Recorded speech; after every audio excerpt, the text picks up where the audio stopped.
नमस्कार, मैं action today 24/7 से अभिषेक नोटिया। राज्य सरकार के 3.5 साल पूरे होने पर आज मुख्यमंत्री त्रिवेंद्र सिंह रावत ने वर्चुअल प्रेस कॉन्फ्रेंस किया। अब ई ऑफिस का काम चल रहा है। लगभग मुझे लगता है कि हो सकता है कि 20 से 25 के बीच में ऑफिस अब तक ई ऑफिस हो चुके हैं और ई ऑफिस का काम चल रहा है। उससे जो फाइलें हैं वो हमारी नजर में होंगी। सीएम डैशबोर्ड से उनको जोड़ा जाएगा ताकि कोई भी देख सके कि हमारी फाइल कहां पर है।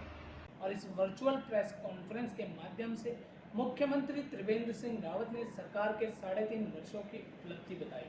मुख्यमंत्री त्रिवेंद्र सिंह रावत ने कहा कि आज सरकार के 3.5 वर्ष पूरे हो रहे हैं और इन 3 वर्षों में हमने प्रदेश की जनता से वायदा किया था कि राज्य सरकार अपने जो वायदे हमने प्रदेश की जनता से किए, जो काम हम कर रहे हैं, हम पूर्ण पारदर्शिता के साथ उसका हिसाब किताब ये जनता को देंगे। इन 3.5 वर्षों में हमने इस बात का सदैव ध्यान रखा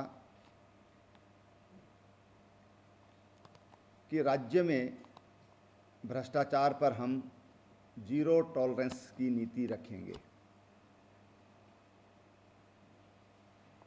जो वायदे हमने जनता से किए,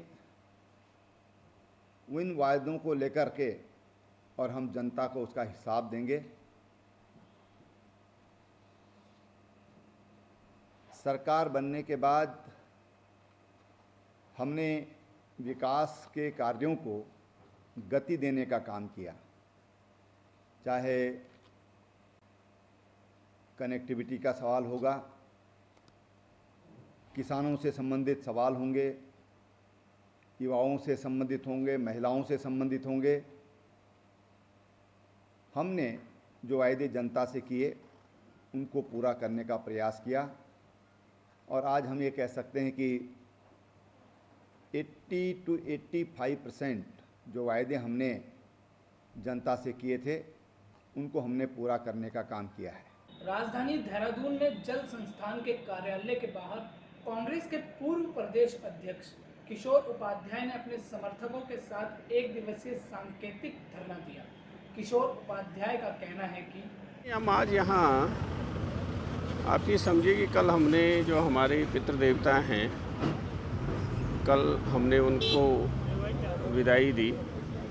उन्होंने जो हमारे लिए जो चीज़ें रखी हुई थी, जो हमारे पुश्तैनी हक हकूक़ और अधिकार थे, वनों पे, जंगल हमारी ज़िंदगी थे।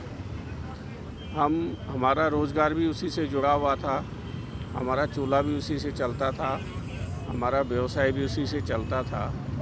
और हम लोगों ने जो 2006 का वनाधिकार कानून है, ये सब चीज़ें हमको जैसे हिंदुस्तान आज़ाद हुआ था वैसे मिल जानी चाहिए थी। हम जंगल के बीच में रहने वाले लोग हैं तो हमको केंद्र सरकार की सेवाओं में आरक्षण मिलना चाहिए था। आप ही के गांव से कोई बेटा या बेटी IAS IPS दिल्ली में कैबिनेट सेक्रेटरी बनता, उसी तरह से जब आपने हमारे जो जलावन की लकड़ी है उस पर कब्ज़ा किया तो आपने उसकी कोई व्यवस्था नहीं की हमारे लिए। इसलिए हम ये कह रहे हैं कि भाई हमारा 72% जंगल है हमारा प्रदेश, तो उसमें एक गैस सिलेंडर प्रत्येक परिवार को निःशुल्क मिलना चाहिए। बिजली और पानी के बिल नहीं आने चाहिए। हम मकान बनाते थे तो लकड़ी बजरी पत्थर जो है निःशुल्क मिलता था, वो हमको निःशुल्क मिलना चाहिए। हमारी जो खेती है उसको जंगली जानवर नष्ट कर देते हैं, उसका मुआवजा ठीक मिलना चाहिए। अगर जंगली जानवर किसी को मार देता है तो उसके परिवार को, एक सदस्य को 25 लाख रुपए मुआवजा और साथ में उसको एक परिवार के सदस्य को पक्की सरकारी नौकरी मिलनी चाहिए। लेकिन पता नहीं सरकार क्यों सुन नहीं रही है। हम 60 करोड़ लोगों को जीवन देते हैं, दिल्ली को भी जीवन देते हैं। अगर गंगा यमुना का पानी नहीं होगा तो दिल्ली वाले भी कैसे ज़िंदा रह लेंगे। वहाँ बिजली और पानी जो है मुफ्त है। यहाँ हम हनुमान जी की पूंछ की तरह, सुरसा की पूंछ की तरह जो है लंबे लंबे बिल आ रहे हैं। इसलिए आज जो है जो हमारे अधिकार हैं 1930 में जो जंगलों पर कब्जा उस समय की सत्ता ने करने की कोशिश की थी, उस समय हमारे पूर्वजों ने बड़ा आंदोलन किया, कितने लोग मारे गए। अगर तिलारी कांड को आप देखेंगे और हम उसकी रक्षा नहीं कर पा रहे, तो उसके लिए हम यहाँ पर पानी और बिजली के बिल जलाएंगे। हम आज से नहीं 89 से और उसके बाद जब से राज्य बना है इन मुद्दों के लिए संघर्ष कर रहे हैं। सरकार चेत नहीं रही है।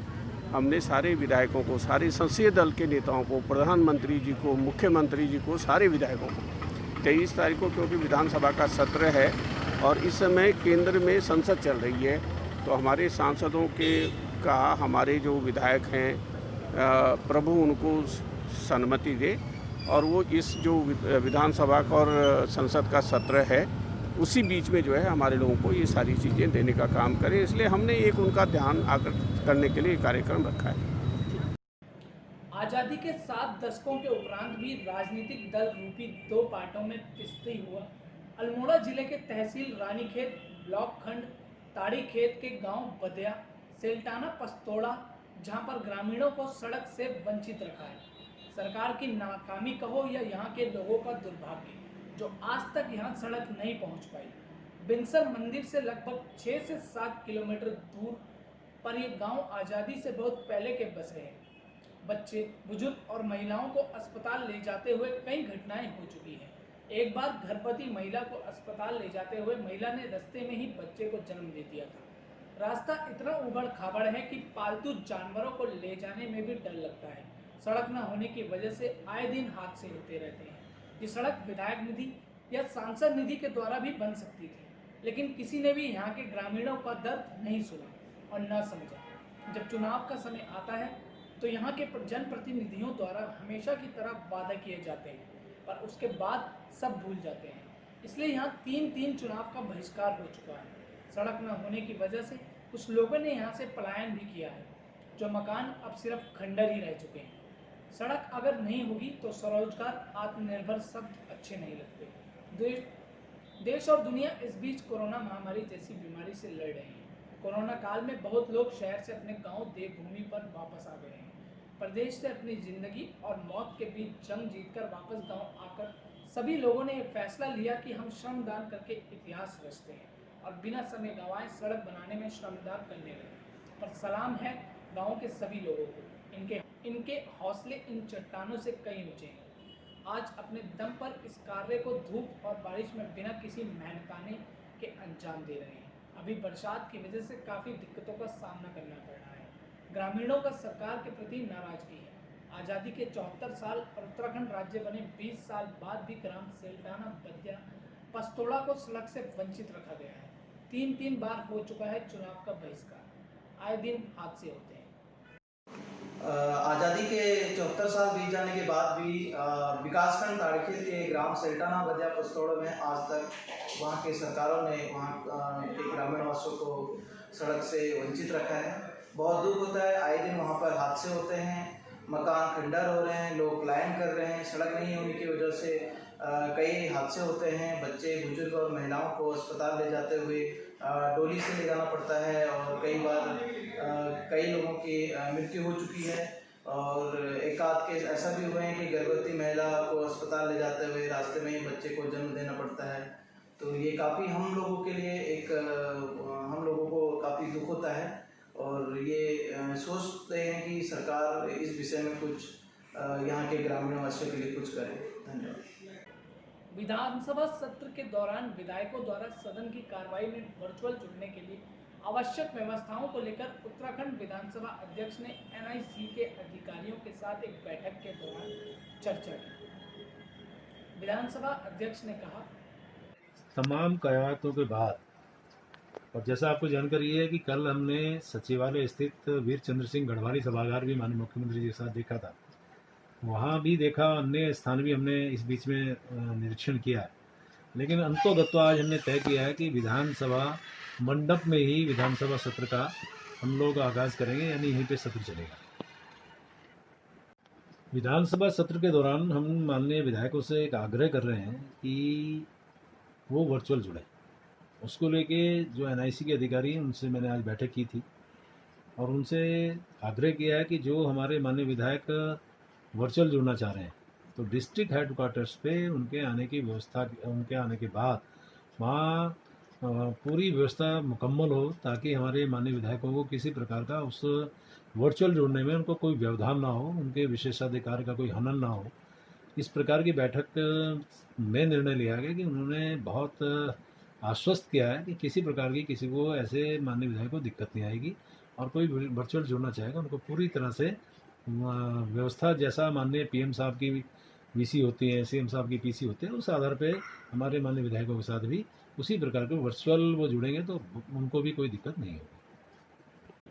हल्द्वानी शहर को नशे की गर्त में धकेलने के लिए 2 शातिर तस्कर उड़ीसा से 54 किलो 600 ग्राम गांजा के 39 बंडल लेकर हल्द्वानी डिलीवर करने आ रहे थे। इस दौरान एसएसपी के निर्देश पर कोतवाल संजय कुमार और टीपी नगर चौकी प्रभारी राहुल राठी के नेतृत्व में पुलिस टीम ने मुखबिर की सूचना पर बेल पापा के एक बैरियर के पास इन शातिर तस्करों को हल्द्वानी में एंटर करते समय गिरफ्तार कर लिया।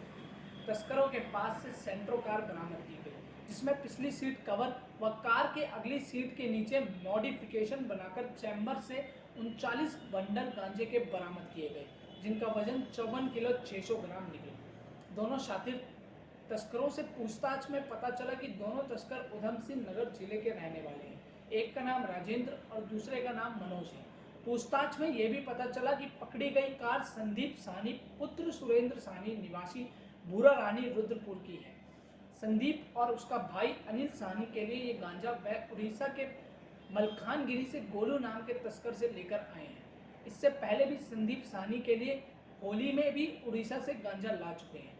इस काम के लिए संदीप साहनी इन्हें रास्ते का खाना खर्चा और 40,000 देता है और वापस माल सही सलामत लाने पर 25,000 रुपये अलग से देता है। वहीं पुलिस ने संदीप साहनी और अनिल साहनी के खिलाफ कार्रवाई करने के लिए अलग से पुलिस टीम का गठन किया है। हल्द्वानी कोतवाली की पुलिस और एसओजी इनको जो है मुखबिर से आज सुबह अर्ली मॉर्निंग सूचना मिली थी। यहाँ पर जो है हमारे टीपी नगर जो क्षेत्र है उस एरिया में कोई संदिग्ध गाड़ी जो कि इस तरह अवैध रूप से नशे के पदार्थ को लेकर के मूवमेंट में है, उस पर्पज़ से इन लोगों ने वहाँ पर गए और वहाँ पर जाके चेकिंग शुरू करी। उस क्रम में इनको एक गाड़ी वहाँ पर सेंट्रो गाड़ी मिली जिसमें 2 लोग बैठे हुए थे। उनसे पूछताछ करी, उन लोगों ने कोई बहुत संतोषजनक उत्तर नहीं दिया। गाड़ी की तलाशी वगैरह ली गई थी। उसके बाद जो है उसमें पता लगा कि उसमें कैविटीज़ बनी हुई थी, काफ़ी बहुत सारे खाने थे, जिसके अंदर जब देखा गया तो उसमें गांजा बड़ी मात्रा में बरामद हुआ है। उसको हमने फिर तौल करके देखा, लगभग 54 किलो से अधिक मात्रा में गांजा है। और पूछताछ जब कड़े से किया गया तो इन्होंने बताया कि उड़ीसा लिस्ट से लेकर के आ रहे हैं, पहले भी इसको लेकर के आ चुके थे और प्रोफेशनली तरीके से इसको अंजाम ये दे रहे थे। और इसमें अभी तक पूछताछ में और जो प्राइमरी लेवल के एविडेंस है उसके आधार पर हमें जानकारी में आया है कि इसमें रुद्रपुर में 2 लोग हैं जो कि इससे जुड़े हुए हैं, जिनकी गाड़ी भी थी है और उनके लिए ये लोग काम करते थे, कैरियर के रूप में लेकर के आते थे। हमने उनको भी उसमें नामजद किया है और उसमें और इन्वेस्टिगेशन में हम देख रहे हैं कि पूर्व में भी अगर कोई ऐसा अभियोग पंजीकृत हुआ होगा तो उसकी भी हम जानकारी ये लोग उड़ीसा से लेकर के आ रहे थे और यहाँ पर डिलीवरी के पर्पज़ से लाए थे, अपने मालिक को डिलीवरी करते हुए हमारे हल्द्वानी क्षेत्र। जसपुर कांग्रेस विधायक आदेश चौहान ने अपने कार्यालय में प्रेस वार्ता कर कहा कि जसपुर में पिछले 2 दिनों से एक ऑडियो वायरल हो रहा है, जिसमें एक व्यक्ति जो भाजपा युवा मोर्चा का पूर्व में पदाधिकारी भी रहा है, वो ऑडियो में 5,000 रुपये लेकर मुकदमे में धारा कम कराने की बात कह रहा है, जिस पर पुलिस ने संज्ञान लेते हुए 420 का मुकदमा भी कायम कर दिया है। जिसको लेकर जसपुर विधायक आदेश चौहान ने भाजपा पर आरोप लगाते हुए कहा कि पुलिस के नाम के बाद बदले में मतलब एक 420 करी विक्की चंद्र नाम है जो उसके खिलाफ एफआईआर दर्ज हुई है। भाजपा का पूर्व पदाधिकारी है युवा मोर्चे का और हमारे पूर्व विधायक जी का खास कहना चाहिए खास समर्थक, जबकि उसमें भी जो ऑडियो है उसमें वो नाम भी ले रहा है कि उनकी ज़रूरत नहीं है, इस काम को तो मैं ही निपटाता हूँ। तो मेरा कहना है कि जो हम कांग्रेस आज तक ये कहती रही है कि भाजपा में भ्रष्टाचार बढ़ा है, तो इससे ये प्रमाण होता है कि जो कांग्रेस कहती है वो सत्य है। क्योंकि उससे पहले राशन वितरण में जो सरकारी राशन मुफ्त दिया गया उसमें जिले का एक जिला मंत्री वो उसमें लिप्त पाया गया, जिसको पार्टी ने निकाला। तो ये कई घटनाएं इस तरह की हो गई। तो जब ये कोरोना काल में भी इस तरह के लोग जो ये भी कोरोना के नाम पे ठगी हो रही, तो इस बात से मेरा जो कहना ये है कि भाजपा की करनी और कथनी में अंतर है। वो कहते हैं कि हम जीरो टॉलरेंस की सरकार चला रहे हैं, लेकिन उनके ही पदाधिकारी रिश्वत की मांग कर रहे हैं। तो आप समझ सकते हैं कि जीरो टॉलरेंस का है आज का टाइम। कोरोना महामारी से जनजीवन अस्त व्यस्त हो गया है। जहां देश पर आर्थिक संकट गहरा रहा है, कई लोगों ने जनसेवा कर कई मिसाल कायम की है। देश के प्रधानमंत्री नरेंद्र मोदी ने भी लोगों से अपील की थी कि ऐसे समय में लोगों की मदद करें। वहीं कुछ लोग ऐसे भी हैं जिनका इस महामारी से कोई लेना देना नहीं है। स्कूल में पढ़ने वाले बच्चों की फीस ना देने के कारण ऑनलाइन क्लास बंद करने के साथ ही स्कूल से बेदखल करने की बात भी की जा रही है। जी हाँ, हरिद्वार के द विजन ग्लोबल स्कूल के खिलाफ अभिभावकों का दूसरे दिन भी प्रदर्शन जारी रहा। आज स्कूल के गेट के सामने काली पट्टी बांधकर विरोध प्रदर्शन किया। साथ ही उन्होंने कहा कि अपने विजन के चेयरमैन साहब से, अपने मुख्यमंत्री जी से, शिक्षा अधिकारी से, मदन कोची जी से, सर हम उनकी प्रजा हैं या मतलब आपको भगवान ने दिया है, मौका दिया है कि आप प्रजा को ऐसे वो करेंगे? लोगों की दुकानें नहीं खुल रही हैं, हम चाहते हैं खाली ये कफन की जेब है, पैसा साथ लेके जाओगे पैसा? यार कम से कम इतना देखो यार, आदमी कैसे कमा रहा है, क्या कर रहा है, लोगों की दुकानें नहीं खुल रही है, बोनी नहीं हो रही है यार। हम चाहते हैं ट्यूशन फीस का मापदंड क्या है, बस हमें ये बता दीजिए आप। उसमें ऐसी चार्जेज हैं यूज़ हो रहे हैं, लैब चार्ज यूज़ हो रहे हैं, हर स्कूल DPS मेरी गुड़िया DU में पढ़ती है, आज तक फ़ोन नहीं आया वहाँ से, आज तक वहाँ से फ़ोन नहीं आया कि फीस जमा कीजिए आप। इन्होंने यार हद कर दी इन्होंने यार, क्या इनके पर पैसा है? अब मिले में इनकी गड्डी बंदी होती है, गड्डी ऊपर पहुँच जाती है इनकी। ये सोचते पैसे सब कुछ खरीद लेंगे। अरे भगवान होता कुछ, इस दुनिया भगवान भी है कुछ, उससे डरो डरो। बड़े बड़े राजा चले गए, साथ कफन में जेब नहीं हुआ करती। अब मैं दोबारा कह रहा हूँ, कफन में जेब नहीं होती, कोई साथ में ऊपर लेके नहीं जाएगा। लेकिन कम से कम ये देखो, जो आदमी मर रहा है बेचारा, जिसके घर में खाना नहीं है, कम से कम इतना रहम तो करो यार। ये हर चीज़ पैसे ही है मतलब उसवाले और कुछ है ही नहीं, सब कुछ पैसा पैसा पैसा। भाई क्या लेके साथ लेके जाओगे? हमारे बड़े साथ ले गए, तुम साथ लेके जाओगे, तुम्हारे बड़े साथ लेके गए। हमें आक्रोश है। माननीय मदन कोशी जी, मैं कहना चाहूँगा, हमारा प्रभु अपना टाइम याद करो, क्या थे आप, आज क्या हो? भगवान ने क्या नहीं बनाया? कम से कम रहम करो, रहम करो, रहम करो। प्रजा तड़प रही है। आप जो ये षड्यंत्र रचा हुआ है, इन्होंने ट्यूशन फीस के नाम से सारे चार्जेस एक जगह जोड़ रखे हैं और उसी को इन्होंने मेन मुद्दा बनाया। मेन बात ये है, जो अहम मुद्दा है, कि प्रधान प्राचार्य जो है स्कूल के प्रिंसिपल सर है, उनसे हमने 1 बार 2 बार 3 बार रिक्वेस्ट करी। उनका जो कहना है, उनका ये कहना है कि अगर आप इस रिगार्डिंग मेरे से दोबारा मिलने आएंगे, मतलब रिक्वेस्ट करने भी आएंगे, तो आपके बच्चों का स्कूल से नाम काट दिया जाएगा। इसकी वीडियो क्लिप हमारे पास ऑलरेडी है, आप चाहेंगे तो हम आपको वीडियो क्लिप भी दिखा देंगे। हम लोगों ने स्कूल वालों को फीस देने के लिए नहीं मना किया। फीस में जो कटौती, और भी स्कूल है, मेरा बड़ा बेटा DPS में पढ़ता है, उन लोगों ने स्कूल फीस रख रखी है सर। कंप्यूटर चार्जेस अलग है, हॉर्स राइडिंग चार्जेस अलग है, स्कूल बस के चार्जेस अलग है, बट इन्होंने एक खाली बस का चार्ज अलग हटा के बाकी सारे चार्जेस एक जगह इंक्लूड करके उसको ट्यूशन फीस का नाम दे रखा है। उसके बाद दूसरी बात आती है शिक्षा की। बच्चों की करीबन 1.5-2 महीनों से क्लासेस बंद है। इनका कहना है कि जो बच्चे जिनके पेरेंट्स क्लास के जो फीस जमा करा देंगे, उनकी क्लास शुरू होगी। ऐसा होता है, करते हैं ये, पर केवल। तो आज आपने प्रबंधन के खिलाफ प्रदर्शन किया। मांगे तो सबसे पहली तो ये है कि बच्चे की ऑनलाइन क्लास शुरू की जाए, सबसे पहली मांग। दूसरा, हमारा जो एक मेन रिक्वेस्ट है, जो इनके चार्जेस है सर, आप एक बात देखिए, हम भी काम करने वाले बंदे हैं। इस हिसाब से लॉकडाउन पीरियड, इससे पहले भी बच्चा नर्सरी से इसी स्कूल में पढ़ता आया है, कभी हमने इस तरह की कोई मांग नहीं करी। आज सिर्फ हमारी एक रिक्वेस्ट है कि जो भी ट्यूशन फीस के नाम पे ली जाने वाली ये फीस है, इसमें सर कटौती करनी बहुत ज़रूरी है, क्योंकि हम लोग ऑलरेडी पीछे से बहुत टायर्ड हैं। ठीक। कोविड-19 संक्रमण के बढ़ते हुए संक्रमण की रोकथाम और प्रभावी नियंत्रण के लिए जिला प्रशासन भी सख्त होता जा रहा है। जिला अधिकारी ने सभी को निर्देशित किया है कि जिस क्षेत्र को कंटेनमेंट जोन घोषित किया गया है, जिस घर में कोरोना वायरस संक्रमित व्यक्ति पाए गए हैं और कोविड-19 संक्रमित व्यक्तियों को डॉक्टर में उपचार के लिए भर्ती किया गया है या फिर होम आइसोलेशन में है, ऐसे घरों पर स्टिकर चस्पा किए जाए। साथ ही ऐसे स्थानों से कोई व्यक्ति 14 दिन तक बाहर अथवा सार्वजनिक स्थानों पर ना निकले। जिला अधिकारी आशीष श्रीवास्तव ने जानकारी देते हुए बताया कि हमारे यहाँ पे आपने देखा होगा कि बहुत सारे लोग हैं जो कंटेनमेंट जोन के बाहर पॉजिटिव आ रहे हैं। उनके कंटेनमेंट जोन के बाहर पॉजिटिव आने की वजह से हम वहाँ पे भी एक स्टिकर लगा रहे हैं कि इस घर से जो पोस्टर हैं कि घर में लोग जो हैं वो आइसोलेशन में हैं और इस वजह से इन घर के लोग जो है जो भी हैं पॉजिटिव हैं या निगेटिव हैं 14 दिन के लिए एहतियातन अपने घर में ही रहेंगे। और इसके अलावा जो हमारी आइवरमेक्टिन की टैबलेट है वो प्रोफाइलेक्टिक दवा है, उसको भी उन लोगों को सबको दिया जा रहा है।